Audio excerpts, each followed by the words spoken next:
Welcome to the annual meeting of the Community Foundation of the Eastern Shore. I'm Don Taylor, Chairman of the Board of Directors. Would you please stand for the pledge, and the flag is on my right. I pledge allegiance to the flag of the United States of America and to the republic for which it stands, one nation, under God, indivisible, with liberty and justice for all. It's my pleasure to call upon Father David Michaud for the invocation.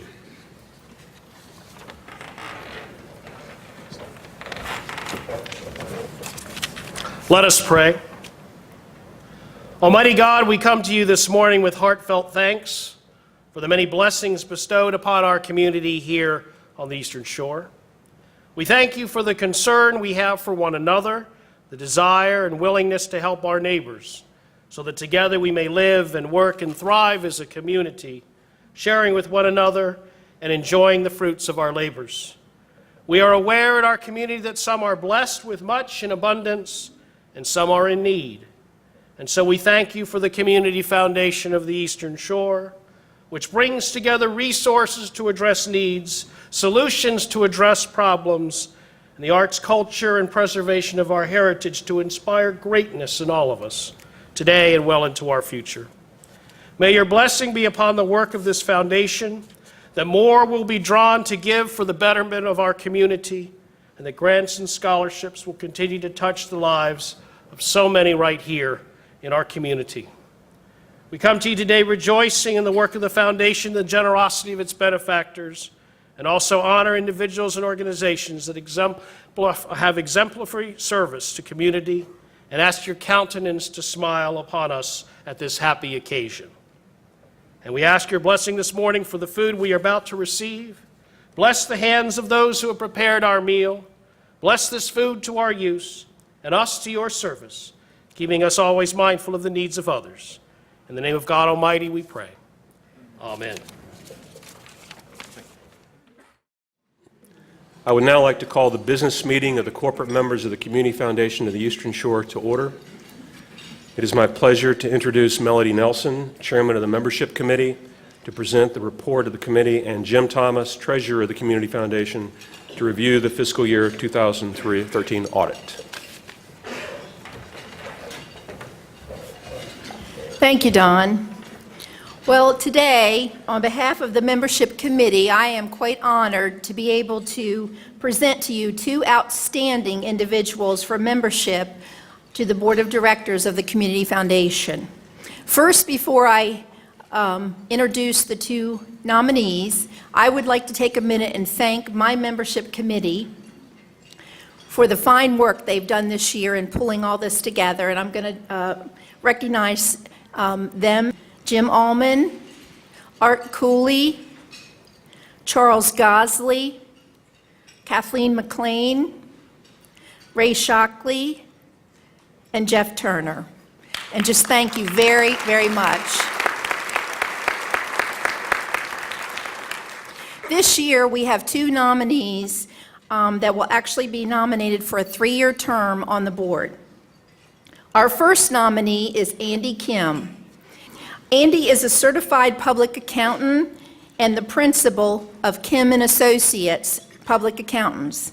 He graduated from Salisbury University with a business administration accounting degree, and Andy is very actively involved in his community. He is a member of the Greater Salisbury Committee, a member of the Hope Board.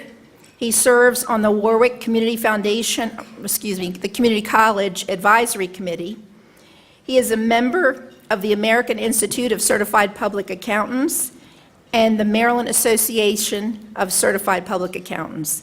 Andy has received the National Association of Accountants Award. He is the Phi Kappa Phi Achievement Award he's received, and he's a member of the Delta Mu Delta Honor Society, and he's also received the Salisbury Rotary Award. Andy resides in Salisbury along with his wife Lois and their two children who are currently attending college. Thank you, Andy.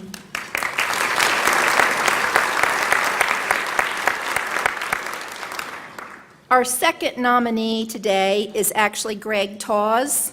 Greg will stand. Greg is a magna cum laude graduate of Salisbury University with a business administration degree with a finance concentration. He is the current market president for BB&T Bank on the Eastern Shore, and in this role, Greg is responsible for the bank's overall market share in the community and community outreach. Greg serves as the current board member and immediate past president for the Life Crisis Center. He is he's a foundation board member of PRMC, a community board member for AGH, and he also is a board member elect for the Purdue School of Business Strategic Planning Committee. Greg resides in Berlin with his wife Jessie and their 2 children. Thank you, Greg.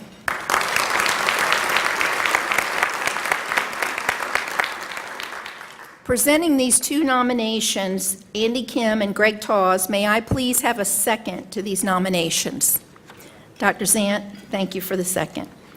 All in favor, please indicate by saying yes. Yes. Thank you. With the next order of business, I am honored to also have the opportunity to nominate the current board members for re-election for another 3-year term on the board. John Allen, Jim Allman, John Barrett, Jane Corcoran, myself, Lou Taylor, Jim Thomas, and Dave Voris. Presenting these 8 members for re-election, may I please have a second to this nomination? Second. Thank you. All those in favor indicate by saying yes. Yes. So moved. And for our last order of business, I would like to submit the following names for the 2014 Board Membership Committee: Jim Allman, Art Cooley, Charles Gosley, Melody Nelson, Ray Shockley, Jeff Turner, and Kathleen McLean. So now submitting these 7 nominations for the membership committee, may I please have a second? Thank you, Carolyn. A second. All those in favor indicate by saying yes. So moved. Thank you. That completes the membership committee report. Thank you very much. Jim? Good afternoon. It's my pleasure to come before you. I have a fairly easy job today, but I did want you to know the TGM Group, LLC, conducted the Foundation's fiscal 2013 independent audit. As in all prior years, the auditors issued an unqualified audit opinion which indicates the financial statements fairly reflect the financial position of the Community Foundation. Comprehensive financial statements are available at the Foundation's office, or you may view them on the Foundation's website at cfes.org. Our assets as of June 30th were $88,723,926. The majority of these assets remain invested in a highly diversified portfolio which is managed by Mason Investment Advisory Service, and they're at the front table, table number 3, with us today. And they're under the direct supervision of the Investment Committee, which is chaired by Tom Hershey. In spite of a volatile market these days, our portfolio continues to perform very well when compared with other community foundations across the country. At this time, I would like to ask for a second of my motion to accept the 2013 financial audit. All in favor indicate by saying yes. I need a second first. Okay, thanks, Art. Now, all together, all in favor signify by saying yes. Thank you very much.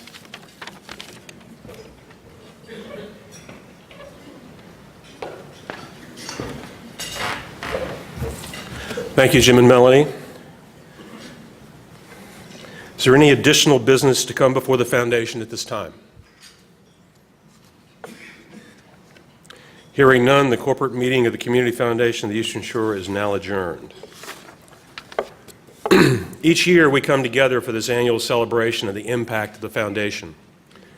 It's easy to see the impact through the grants made, the funds established, and the many community programs that benefit.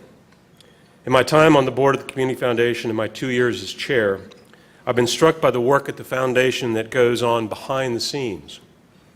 No photo ops, no big checks, but nonetheless making a real difference in the lives of individuals right here on the Eastern Shore. As an example, did you know the Community Foundation regularly hosts convenings on issues, areas important to our region?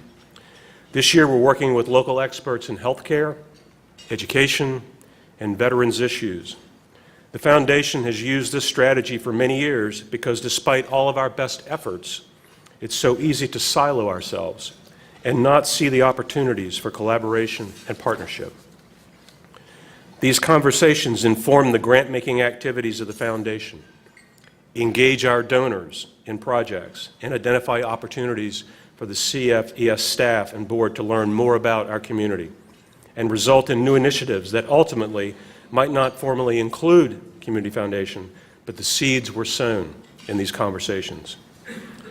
Additionally, the Community Foundation staff and board bring a wealth of experience and community connections to the organization. That is the key to our strength. We work diligently to challenge ourselves to share knowledge with others where we can. We know that philanthropy grows on the Lower Eastern Shore when there's a strong, vibrant, and diverse nonprofit community. Each and every day, the Foundation's aim is to go above and beyond Grantmaker. I would like to turn your attention now to the annual report, which you have at your tables.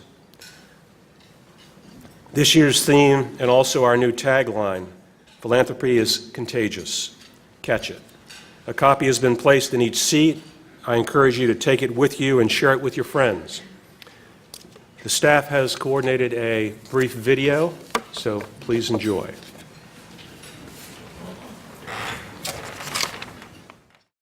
Since 1984, the Community Foundation of the Eastern Shore has been improving the quality of life for the citizens of our area. Whether it's supporting youth programs or senior citizens, encouraging historic preservation or promoting the arts, protecting the environment or improving health care, providing scholarships or meeting basic human needs. Where there are needs across the Lower Shore, the Community Foundation of the Eastern Shore is there. Our mission is to encourage local philanthropy and to strengthen our communities. Simply put, the Community Foundation's work begins with donors, each with their own unique charitable interests. Every day, the Community Foundation helps connect the dots between a donor who cares and a critical community need. When we can realize a donor's goals, we encourage generosity, facilitate local giving, and help focus philanthropy to the causes that matter. For example, did you know that the Pocomoke Ruritan Club established a fund to make grants in their name to local causes in perpetuity? A decorated local veteran was memorialized by family and friends with a fund established in his honor. Generous donors established a fund to support Diakonia, an emergency and transitional housing facility in West Ocean City. Other friends of the foundation created donor-advised funds and scholarships to make their giving easy and flexible. The foundation's Volunteer Leadership Academy supported projects throughout the region to support recycling, engage kids in art, provide school supplies to those in need, and build ramps for homebound seniors. These are just a few examples of how you have shaped the Community Foundation this year. Through gifts totaling $6.2 million from nearly 1,200 businesses, agencies, and individuals just like you. Last year, we distributed a record $5.4 million. That's an increase of 20% over 2012. We also awarded almost $300,000 in scholarships to over 200 students.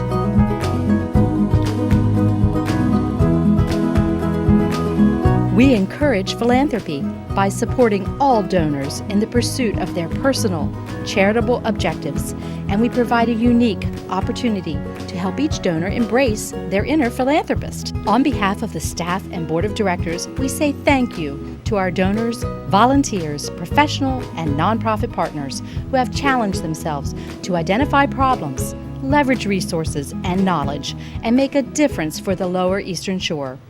The Community Foundation is a connector. It connects people with assets that want to do good in the community with those people that do good in the community but need their help financially. That's what we do. We now have an endowment at the Community Foundation, which is somewhere in the neighborhood of $700,000 and provides us with $30,000 a year in income. And I know I can always count on that money being there for programs for the elderly. This year with federal sequestration, we got hit really hard for our nutrition programs. And I just picked up a check a few weeks ago from the Community Foundation for $20,000 for the Meals on Wheels program to help fill some of the gaps created by that loss of federal funding. From MAC's point of view, they're one of our very best friends in the community. Thank you for your commitment to the Community Foundation and for embracing your inner philanthropist. Philanthropy is indeed contagious. We invite you to catch it.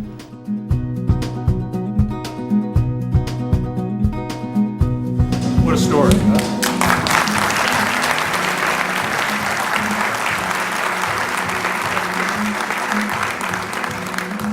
I was talking to Sue Morris earlier when she got here, and she was talking about when they celebrated when they reached $1 million, and now we're past 90.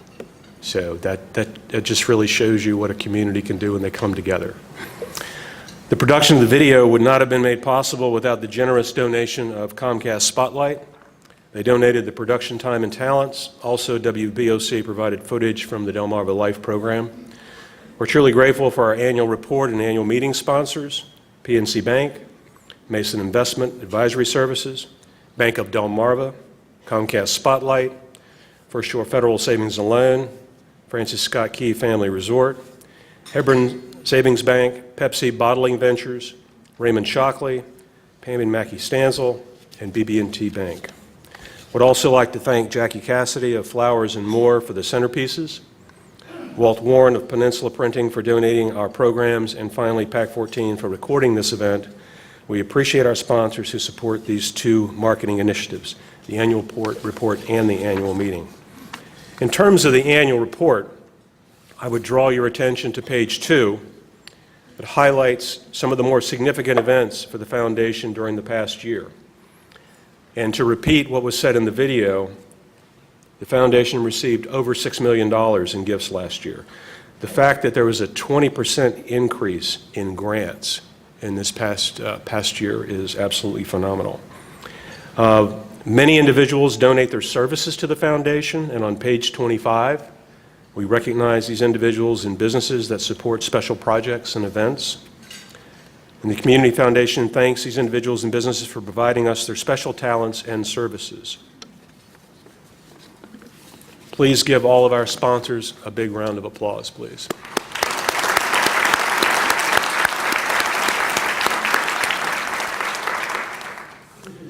This time I would like to recognize and thank retiring board members.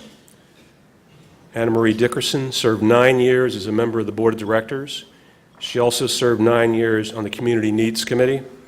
Anna Marie is not with us today, but on behalf of the board and staff, we'd like to thank her for her years of service.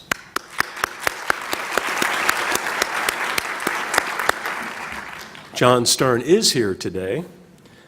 During his tenure, John has served on the investment and audit committees. John's service on both of these committees has helped ensure financial success and integrity of the financial reporting of the Foundation. He's been a strong advocate for the mission of the Community Foundation and the nonprofits we support. John, would you please come forward to accept the Community Foundation's Board Service Award in appreciation for your 12 years of dedicated service.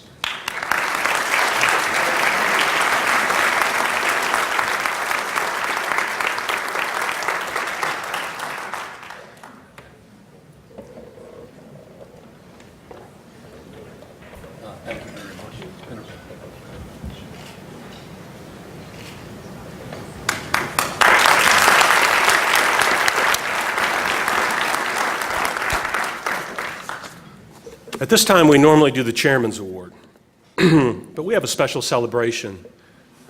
If you've not heard, on May 17th, in 2014, we will celebrate 30 years as a community foundation. And from all of what I've heard, it is going to be a blast, and you should be here. And on that evening, we are going to present the 2013 Chairman's Award on that night.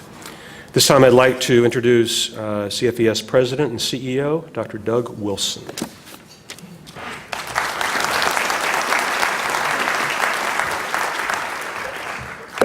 Hello. This is a great day. It's our annual meeting. We love our annual meetings, and we want you to feel good. We hope you had a great meal. And all the fun, great stuff about what this meeting is all about is really about to start. And so we should get on with it. But I do have a little, rather long actually, dissertation I'll be making. So, but first I want to thank Don for his great leadership this past year as chairman of the board. And I would also like to thank all of our board members who are here, which is terrific to see them here, as well as staff, whom I'll get to in a minute, and most of all of you, because you're the ones that make all of what we do possible. And we're very, very thankful that we have such a great community. Do you know, I was at the Boy Scout God and Country prayer breakfast this morning, and how many of you were there? There were a lot of you there, right? Yeah. And I was thinking to myself before I came up here, I said, you know, we really live in a great community. We're blessed because we have all of these people who are so involved in the community and so supportive of the community. It's no wonder that the Community Foundation of the Eastern Shore has been as successful as it has been, and it's all because of the commitment of people and the volunteers in our community and people like you all. So I want you to all give yourselves a hand. Thank you very much. All right, now I'll read. One thing I want to do is before I start talking, I want to introduce our staff. Having been with the foundation for 16 years is BJ Summers. If she'll stand, she's the Director of Development and Philanthropic Services. There's BJ.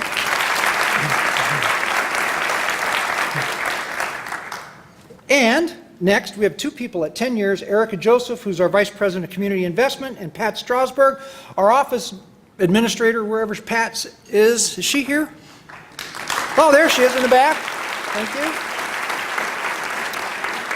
We have David Plotz, who's our controller, IT guy, all around fix-it dude, right up here in front.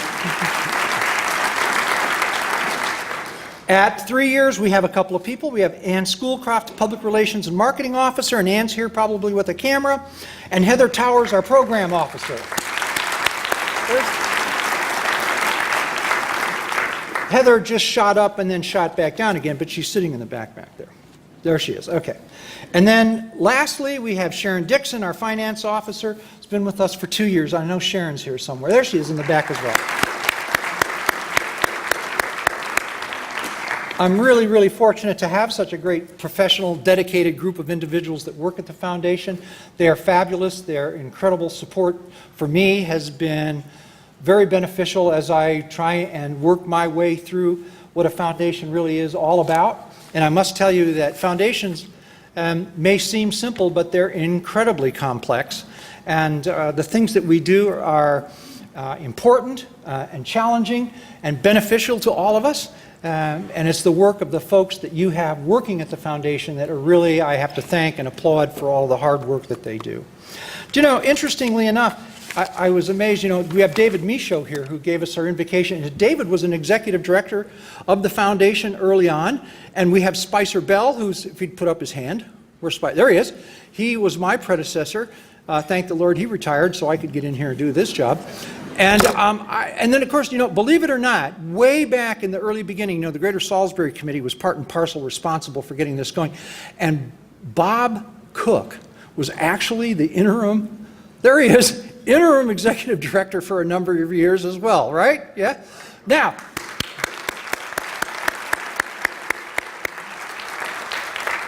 okay, so what I'd like to do right now is just summarize a few of the really incredible things that your community foundation has been able to achieve this past year. In all, we have 558 charitable funds at the foundation. We received 1,141 gifts of all types, and we awarded 1,128 grants to nonprofit and faith-based organizations. The foundation distributed scholarships to over 200 students, totaling $300,000, another record year. In total, Your community foundation distributed grants totaling more than $5.4 million to address pressing community needs, enhance the educational aspirations of local students, and support local not-for-profit organizations. So, one, your community foundation is doing a very good job, not to pat ourselves too much on the back, but I do want you to know we very much want to compare ourselves so we can mark our progress as we move forward, and we compare ourselves not only financially with other organizations, other community foundations our size, but on operationally, the kinds of things we've been able to achieve, a lot of ratios and other kinds of indices, and I'm happy to report to you that the Community Foundation of the Eastern Shore, your community foundation, is ranked either 1, 2, 3, or 4 in all the areas that we look at, which is really a tribute to the staff and a tribute to all of you as well. So thanks again.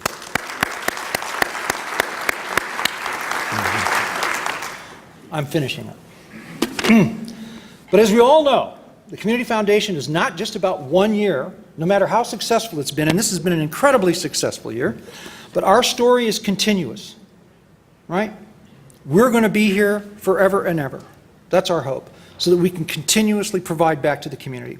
Our story is built upon each year as individuals, family, businesses, and community organizations invest in the Lower Shore and its future by partnering with the foundation. In January, our Community Foundation will begin its 30th year, and in thinking about our plans for celebrating that milestone, it's impossible not to recognize all that we've been able to do by joining forces in our philanthropy through the foundation. So please mark your calendars. As Don said, May 17th next year, right here, we will be celebrating our 30th anniversary, and it will be quite a shindig, I can tell you, because we have a bunch of great minds back at the office who are thinking up all these creative things to do. So I think we're going to be looking forward to a great event. A couple of final statistics that never fail to impress me. Since the foundation's inception, which was 1984, more than $89 million has been invested with the foundation. More than $50 million have been granted back to the community. Yet, interestingly enough, at the close of the fiscal year, the foundation still had assets of more than $88 million. That is the promise of a foundation. That's the promise of endowment funds. That's what we're working to achieve. That's what we would, if you don't have an endowment fund, talk to us. We'd love to open one for you, benefit the community in perpetuity, and we're very, very pleased that we're able to report these kinds of statistics to you. Anyway, this is all because of the commitment of our generous community of donors, the leadership of our dedicated board and committee members, and the sound stewardship of our investment policy and our advisors from Mason Investment Advisory Services here at the table, the current staff, board, volunteers, and we are very proud to be a part of this organization and thankful to the leadership that came before us. And we look forward to celebrating next year with you and all subsequent years moving forward as the Community Foundation works very, very diligently and hard to improve the communities within which we all live and work. Thank you very much.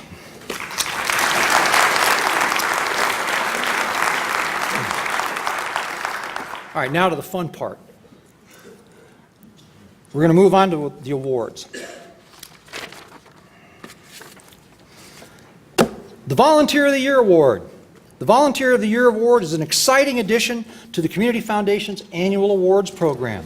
This award is a complement to the Shorcan Volunteer Center's presence at the Community Foundation. The center was brought under the foundation's umbrella of services because we know how important volunteers are to charitable organizations. This is the third year for the award, and its purpose is to honor the sacrifice, commitment, and value of volunteers. All of us employed by nonprofit organizations know that without the support of volunteers, we could not do the work we do. The Volunteer of the Year Award was created to recognize the sustained and unselfish contributions of volunteers in our community, whether it's delivering a meal to a shut-in, monitoring a child, or caring for abandoned animals. Thousands of volunteers go above and beyond each and every day.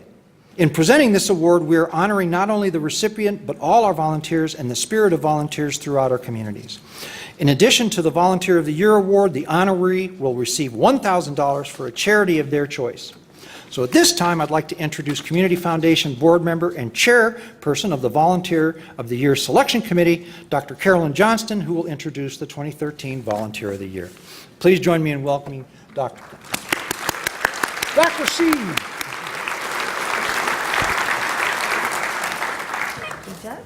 Good afternoon, everybody.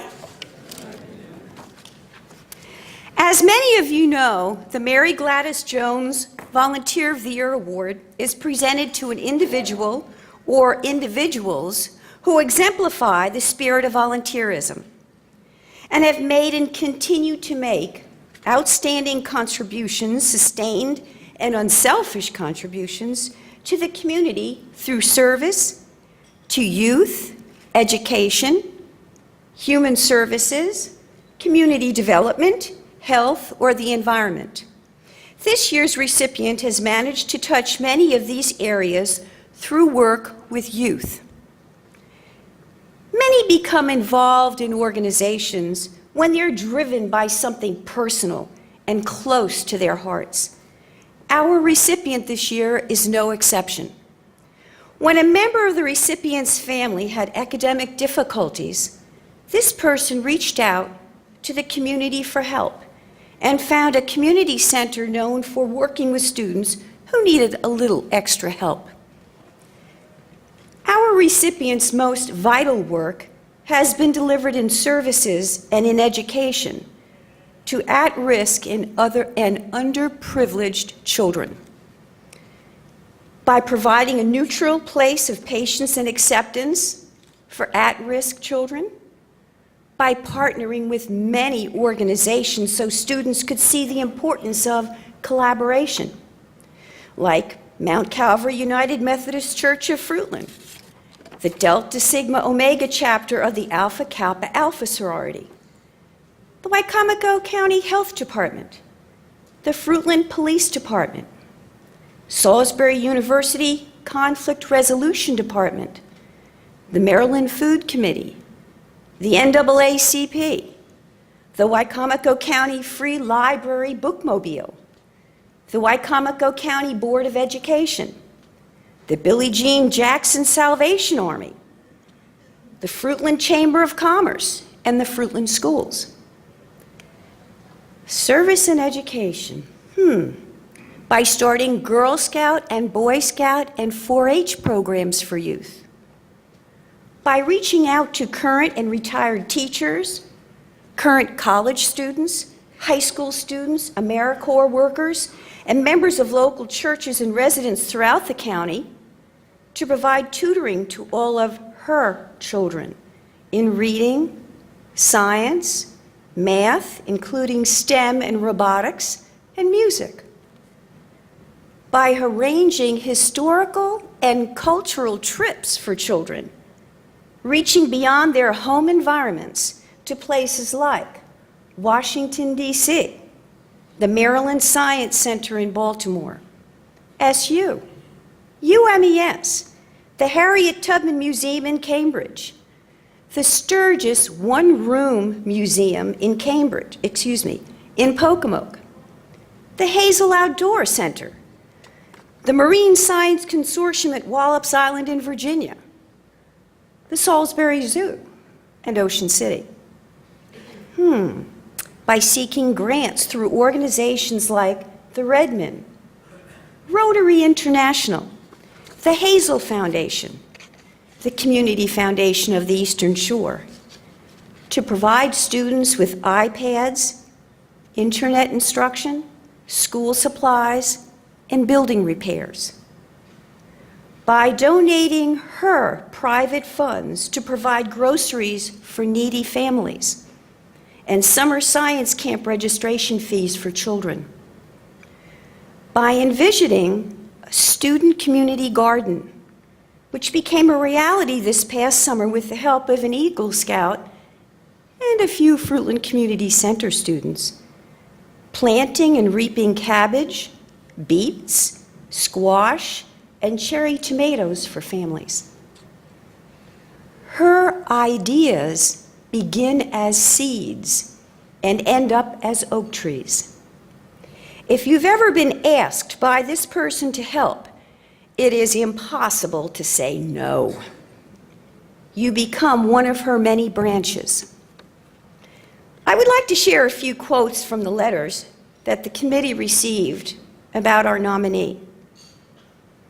Our nominee has devoted her time and talent to service, and not just the children of the Fruitland Community Center, but to focus on the quality of life issues that impact all residents in the area.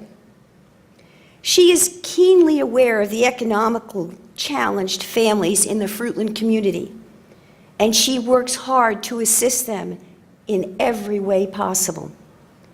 She's a champion not just for the children in the Fruitland community, but for all children. And another quote from a letter. She gives more than her time to the community center.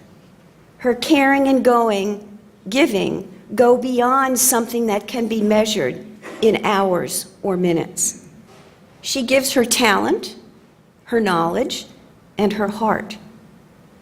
Her service has been exemplary and inspirational. And another quote about our Mary Gladys Jones Volunteer of the Year nominee.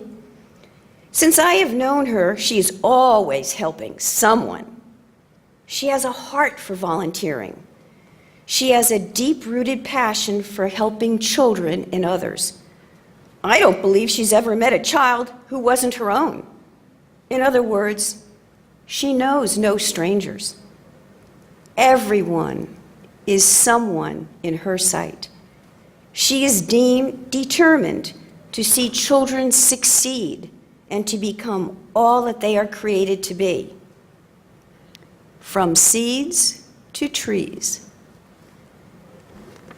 Another quote, "True service is free of the need to calculate results. True service finds it almost impossible to distinguish the small from the large.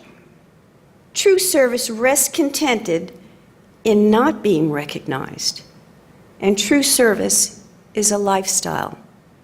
And final quote, "As the old saying goes, it takes a village to raise a child." She has gone above and beyond that. There is nothing greater than learning and sharing and giving of yourself and your time to help others. She has made a difference in our lives, and we will forever be grateful. Now, our Volunteer of the Year was named one of Maryland's top 100 women in 2006. Recognized as Fruitland Citizen of the Year, served as a member of the Fruitland Recreation Commission. Currently, she serves as a trustee at the Mount Calvary United Methodist Church, is president of the United Methodist Women, a visionary founder of CFES's Women's Fund, a member of the Salisbury University President's Club, chairperson of the Fruitland Board of Elections, and since 2001 has been president of the Fruitland Community Center. When her family needs to find her, they go to the Fruitland Community Center before trying home. Does that tell you something? Our 2014 Mary Gladys Jones Volunteer of the Year is Mrs. Alexis DeShiel.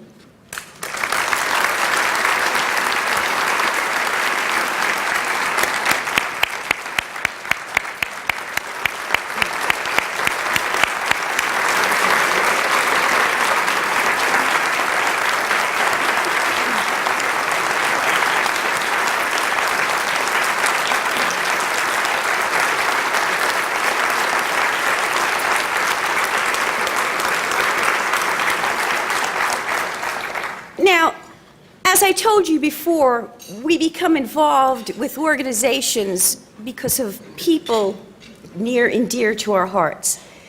The member of the family who was having academic difficulty in the first grade was her son, Julian. And Julian is now a successful businessman in Salisbury. And William, her other son, earned his BS in electrical engineering in Morgan State University. Julian. She keeps me straight. Julian. Okay, let's start again. Julian was the gentleman who was having difficulties in the first grade. And Julian earned his BS in Electrical Engineering at Morgan State University College of Engineering. And her other son is also a former Fruitland Community Center student and is a very successful businessman. Now, I need to tell you that that was 28 years ago. And Alexis is still giving to the Fruitland Community Center alongside of her mentor and friend, Mrs. Mary Gladys Jones. I've had the good fortune of working closely with Alexis for many years at the Fruitland Community Center, and I can tell you firsthand, this young lady is truly deserving of this recognition. In a teeny little personal story, Alexis enjoys learning. While participating in the Community Foundation of the Eastern Shore Volunteer Leadership Academy, she and her friend, Lavorne Harmon, generated a special project entitled Preserving the Past for the Future. They studied family tombstones located behind the Mount Calvary United Methodist Church in Fruitland and the history of the Fruitland Community Center, which was the old Morris Street Colored School. And on Let's Make a Difference Day, October 2012, they invited former students and current families of the church to the Fruitland Community Center, where they came, the community, to the cemetery and investigated their heritage. Then they had refreshments at the Fruitland Community Center to learn about its history. And they came to share memories about their education in the two-room schoolhouse. And they also came to see possible connections among their lives. Some students realized their special talents were passed down through the generations. A young man talented in art found out that he was related to a local artist.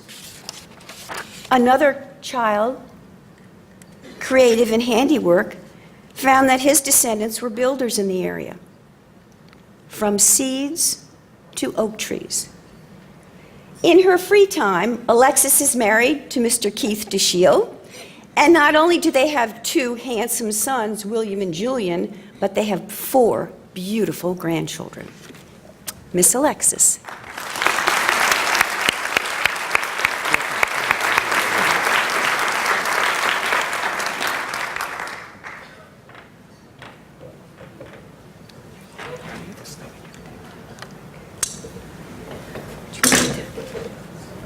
On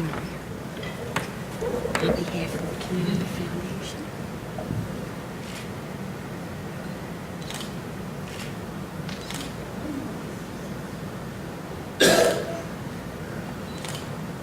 Lovely. Congratulations.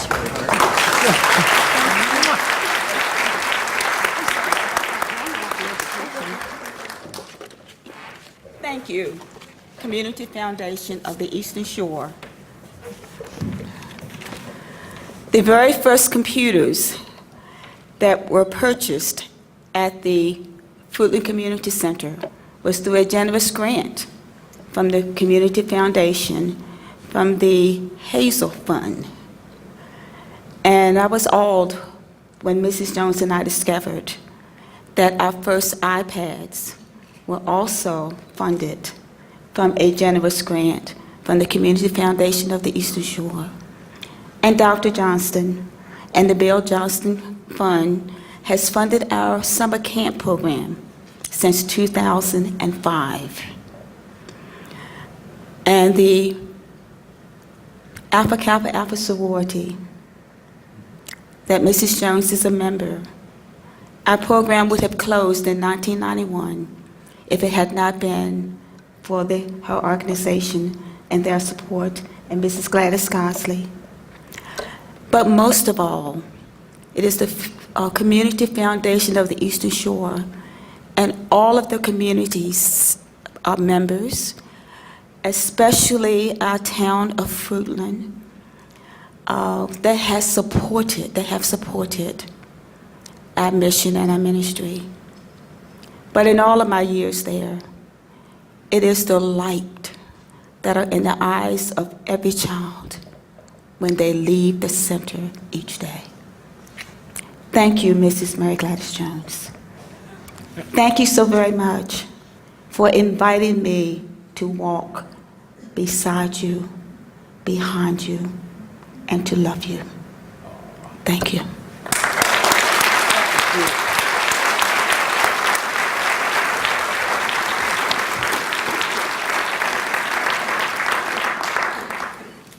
Wow.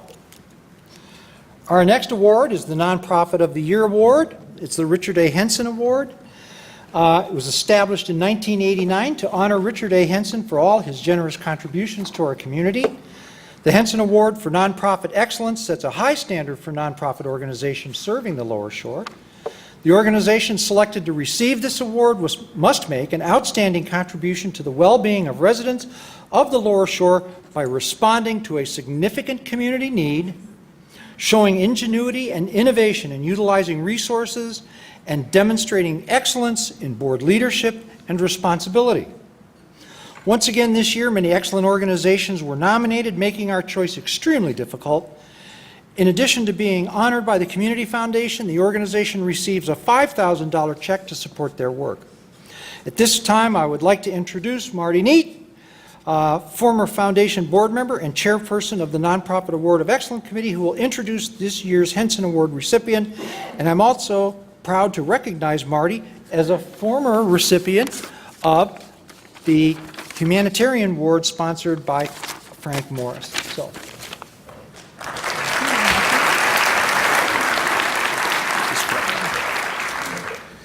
Thank you, Doug. Good afternoon. It is my honor today to introduce the Community Foundation's Henson Award for Nonprofit Excellence. The 2013 Henson Award recipient has been nationally recognized for its work right here on the Eastern Shore. They have the community spirit that was so important to Mr. Henson. This spirit has enabled them to grow and at the same time remain focused on their mission. During the past fiscal year, this organization spent more than $775,000 on charity care for families and neighbors on the Lower Shore. But there's so much more. Because when times are at their worst for local families, this organization is at its best. Permit me to recite a prayer of immortality in the words of Henry Van Dyke, American author, educator, and clergyman. These are words that have brought some measure of comfort to many of us during difficult times. We are standing upon the seashore. A ship at my side spreads her white sails to the morning breeze and starts to the blue ocean. She is an object of beauty and strength. I stand and watch her until at length she hangs like a speck of white cloud just where the sea and sky come to mingle with each other. Then someone at my side says, "There, she is gone." Gone where? Gone from my sight, that is all. She is just as large in mast and hull and spar as she was when she left my side, and she is just as able to bear her load of living freight to her destined port. Her diminished size is in me, not in her. And just at the moment when someone at my side says, "There she is gone," there are other eyes watching her coming and other voices ready to take up the glad shout, "Here she comes." These words are Pastor Van Dyke's symbolic description of the journey of life, and they are representative of what this organization is about. The organization we honor today was founded more than 30 years ago to serve residents of the Lower Eastern Shore when they are at their most vulnerable. Throughout the history of this organization, its compassion, its leadership, its generosity has been a hallmark of its work. Last year alone, more than 1,000 patients and their families received that care. It is said that the moral test of a community is how it treats those of its members who are least able to protect themselves, those in the dawn of life, the youth, the dusk of life, the aged and infirm, and the shadows of life, the ill, the poor, the weak.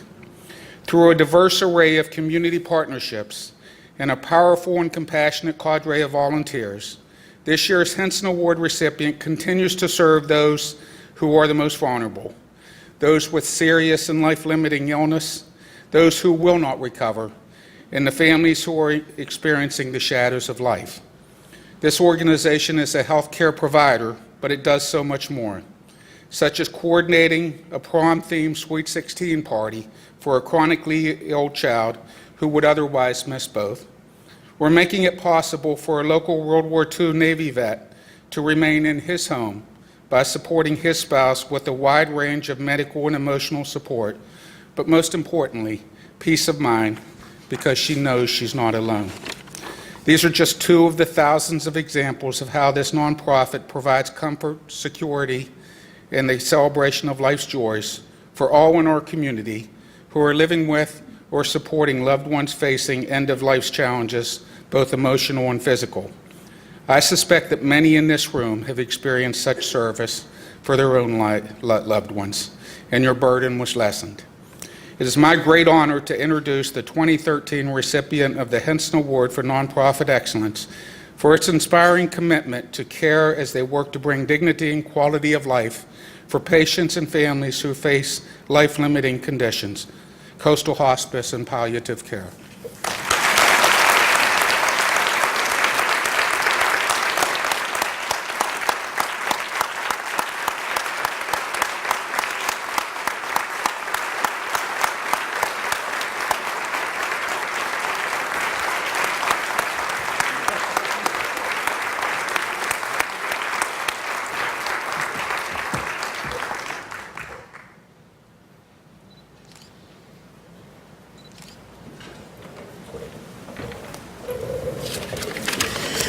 That Henry Van Dyke poem makes my eyes water every time I hear it.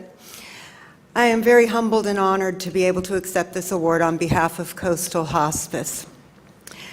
I personally had worked in the hospice field for about 17 years before I had the good fortune to move to the Eastern Shore and the good fortune to work with Marion Keenan, the founding president, who brought this agency from a desk in a coat closet to a thriving agency with a vibrant home care program and inpatient unit. And I was immediately impressed with a couple of things when I came here. One was the unbelievable generosity of this community. For a modest-sized community, I had not seen the kind of generosity that I see from the people of the Eastern Shore. The other thing that really impressed me right off was the board of directors and the energy and enthusiasm and hard work that they have given to this agency. And thank you, there are many of you past and current board members here in this room today. Our volunteer corps is amazing. We have about 300 volunteers who do everything from help us with geranium sales and other fundraising activities that go on all year long, to holding a hand and companioning a patient whose world has retracted down into just that room where the bed is. And our staff is an unbelievable group of people. You know, we don't sell widgets and we don't make widgets. What we give to others is the compassion and expertise at the bedside face to face. And our staff, some have been there for 30 years. Their commitment and compassion and expertise is what makes our agency worthy and deserving of this award. So on all of their behalfs, I thank you and I am humbled. Thank you.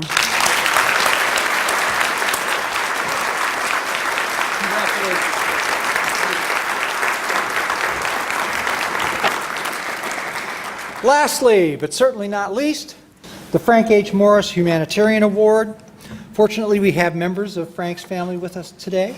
So right over here, Frank's wife and son, both very involved with the Community Foundation. The Frank H. Morris Humanitarian Award was established by the Community Foundation in 1991. The purpose of this award is to honor Frank Morris's lifelong dedication to the community and the high ethical standards and professional standards he exhibited in his personal, professional, and community life. Frank's philanthropic spirit, his integrity, and his compassion for others are values that still enrich our community today. They are values that we hold dear and wish to encourage in others.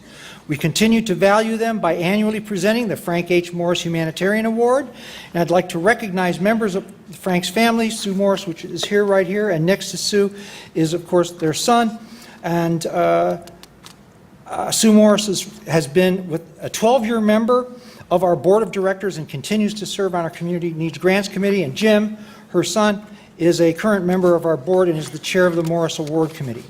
So as you see, Frank's family continues his legacy of giving back to the community. For the past 22 years, this coveted award has been presented to individuals who have made a vital, sustained, and unselfish contribution to the Lower Shore communities, individuals who have demonstrated the values, visions, and leadership practiced by Frank Morris. And in addition to the award, each honoree receives $1,000 for a charity of their choice. So at this time, I'd like to introduce Ms. Susan Purnell, the CFES board member and member of the Frank H. Morris Humanitarian Award Committee, who will introduce this year's Frank Morris Humanitarian Award recipient. Susan.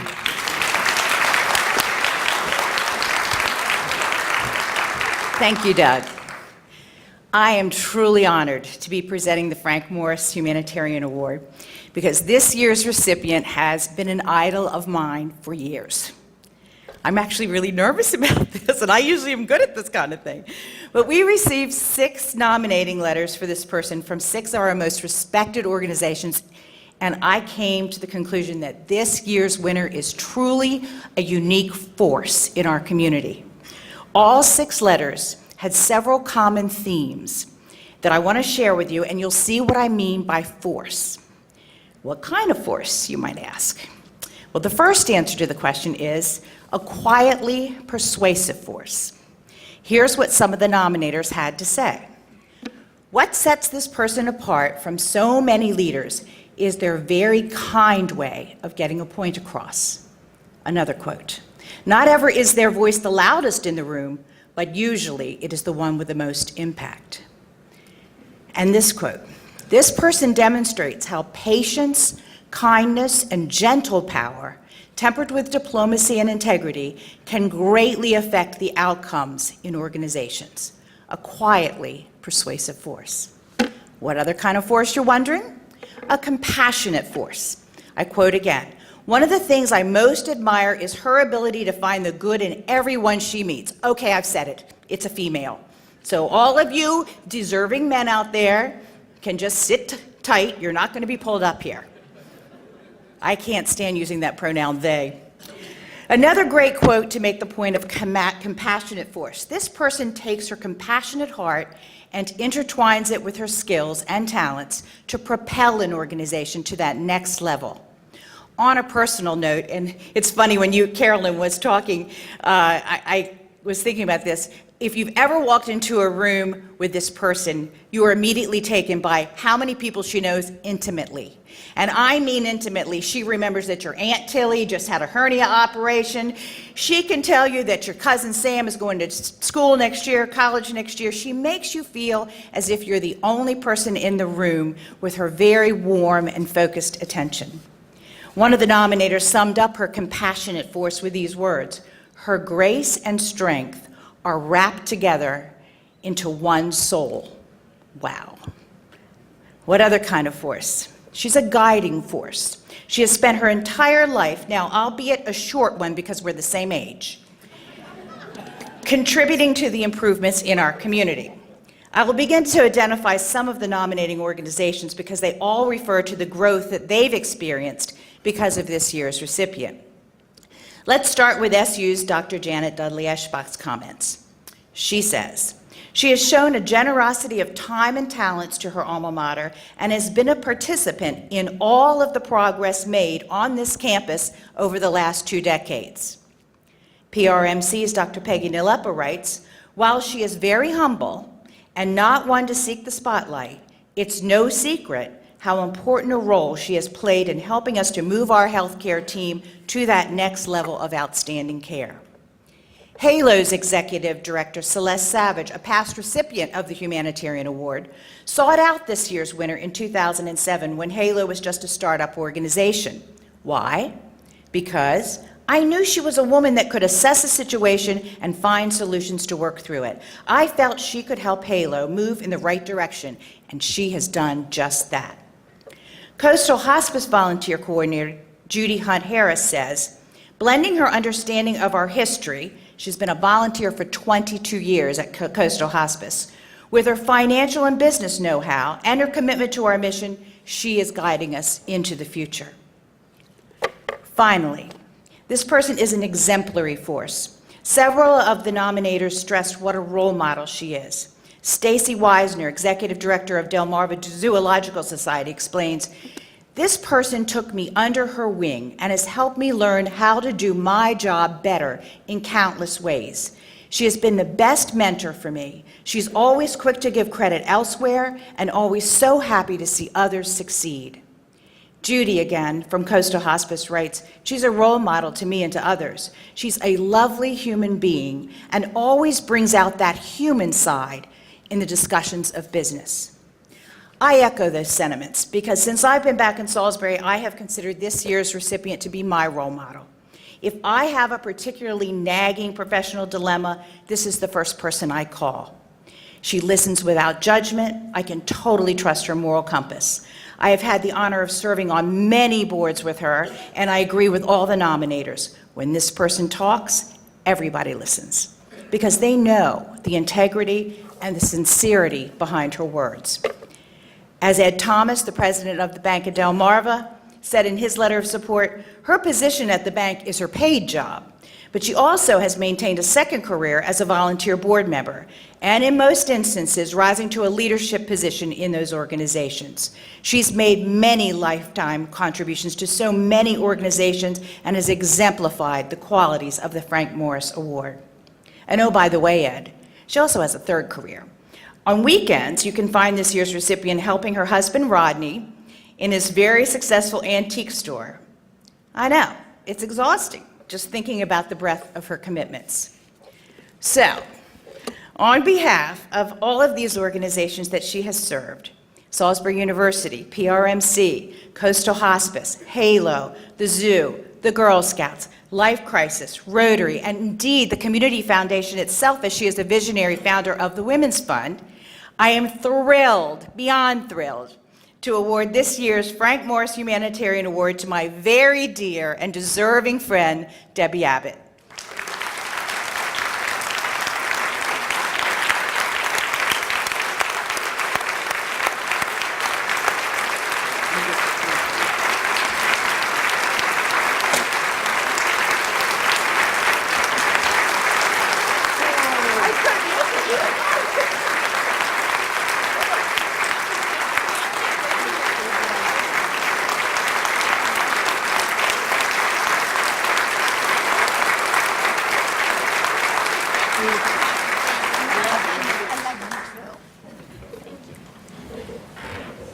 Well, well, well, you have completely made me totally speechless.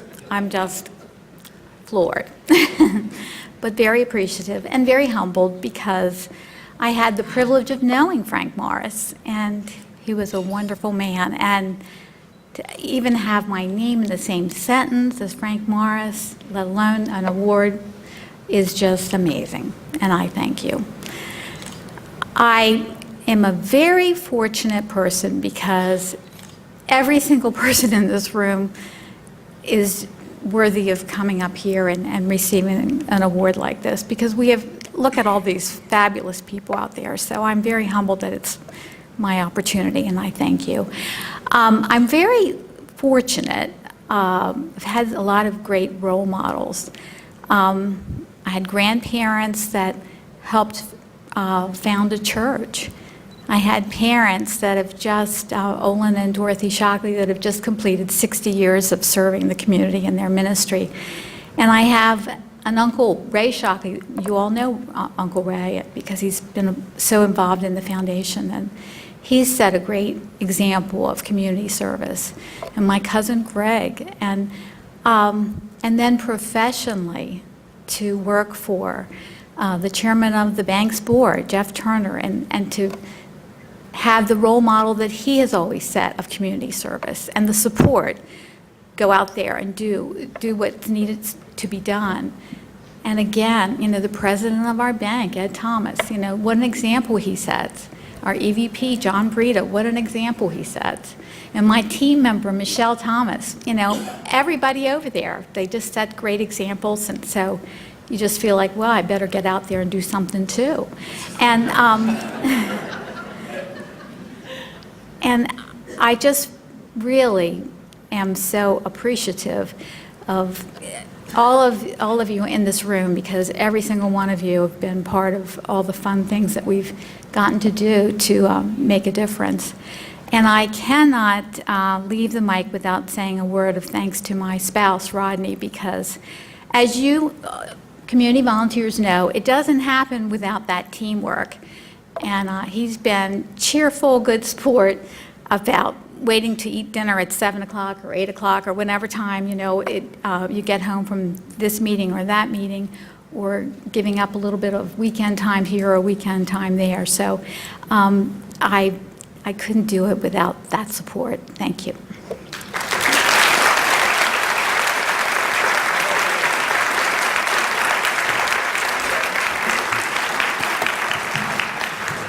Before I turn it back over to Dawn for closing comments, I just want to thank you all again for coming. I want to especially thank our sponsors over here. You're sitting at some of their tables. Be sure and thank them.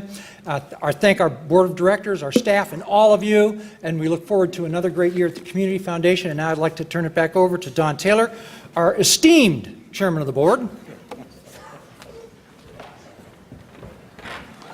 I don't know about esteemed, but thank you, Doug. I appreciate that.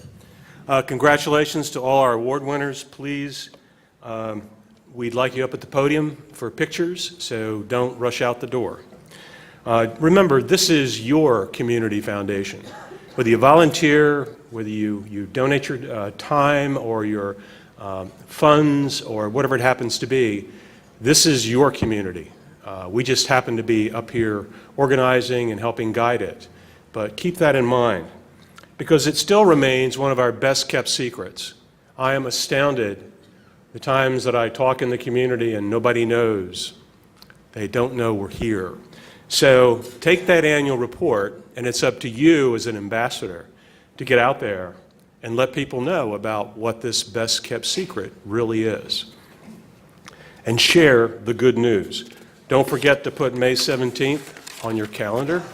It's going to be a grand celebration right here at the fountains.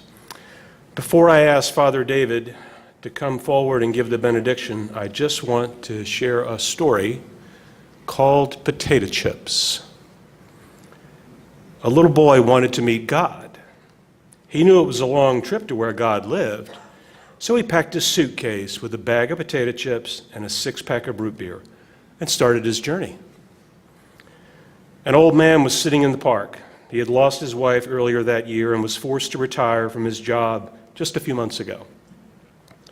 He had moved in with his son since his wife's death, feeling lost and useless. He often came to the park as he would question his value and worth to society at this stage of his life. When the little boy had gone about 3 blocks, he met the old man. He was sitting in the park on his regular bench, just staring at some pigeons.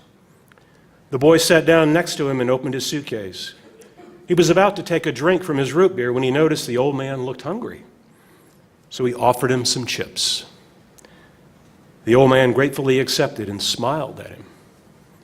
His smile was so pretty, that boy wanted to see it again, so he offered him some root beer. Again, he smiled at him. The boy was delighted. They sat there all afternoon, eating and smiling, but they never said a word. As twilight approached, the boy realized how tired he was, and he got up to leave. But before he had gone more than a few steps, he turned around and ran back to the old man and gave him a hug. The old man gave him his biggest smile ever. When the boy opened the door to his house a short time later, his mother was surprised by the look of joy on his face. She asked him, "What did you do today that made you so happy?" He replied, "I had lunch with God." But before his mother could respond, he added, "You know what? He's got the most beautiful smile I've ever seen." Meanwhile, the old man, also radiant with joy, returned to his home. His son was stunned by the look of peace on his face and asked, "Dad, what did you do today that made you so happy?" He replied, "I ate potato chips in the park with God." However, before his son could respond, he added, "You know, he's much younger than I expected." Too often we underestimate the power of a touch, a smile, a kind word, a listening ear, an honest compliment, or the smallest act of caring, all of which have the potential to turn a life around. People come into our lives for a reason, a season, or a lifetime. Embrace them all equally. Reach out. Have lunch with God. Bring chips. Father David?